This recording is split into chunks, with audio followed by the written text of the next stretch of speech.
कि सम्यक दर्शन होने की विधि क्या है। तो देखो क्या है, अपन ने जो मिथ्यात्व और अनंतानुबंधी जन्मों जन्मों से संचित कर रखे हैं, वे निरंतर अपने उदय चल रहे हैं।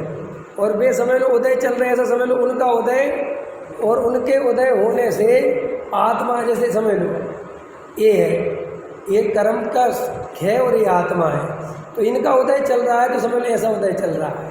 और यहाँ तुम्हारा जानने देखने वाला समझ लो पर्याय है। अब वो क्या है कि इस आत्मा के बीच में, अनुभव के बीच में ये बाधा बनते हैं, ठीक, क्योंकि जो उदय में आगे खड़े हो जाते हैं, आत्मा दिखाई नहीं देता।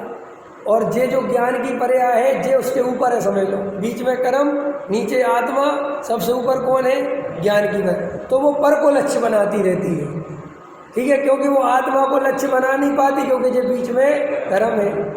अब समझ लो मोटा कर्म है, अब इसको अपन को खोदना है, इसको हटाना है, तो क्या करना है कि तुम बार बार इस ज्ञान को आत्म ध्यान की तरफ ले जाओ। तो एकदम से आत्मा नहीं दिखेगा, लेकिन जैसे ही ज्ञान की दृष्टि थोड़ी थोड़ी अंदर की तरफ जाएगी, ये कर्म छटेगा। जैसे सूर्य को बादल ढक लेते हैं, लेकिन सूर्य को बादल ढकते हैं, लेकिन सूर्य खड़ा रहता है, वो कहीं नहीं जाता। तो बादल कितनी देर तक खड़े रहेंगे कि अपने आप ही छट जाएंगे और प्रकाश आ जाएगा।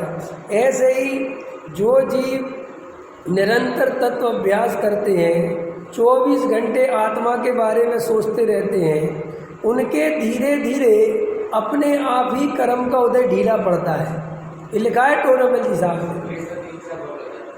ने। नहीं, कहने की बात है, तुम्हें होने को 15 मिनट में हो जाए, 10 मिनट में हो जाए, 1 मिनट में हो जाए, आधा सेकंड में हो जाए, पूरा कर्म की तो अभी बात ही नहीं चल रही।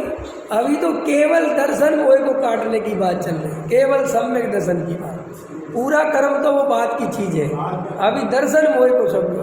तो दर्शन मोह कब ढीला पड़ता है? पूजा पाठ भक्ति करने से ढीला नहीं पड़ता, क्रिया कांड करने से ढीला नहीं पड़ता। दर्शन मोह ढीला पड़ता है केवल और केवल तत्व विचार करने से। ये नियम है।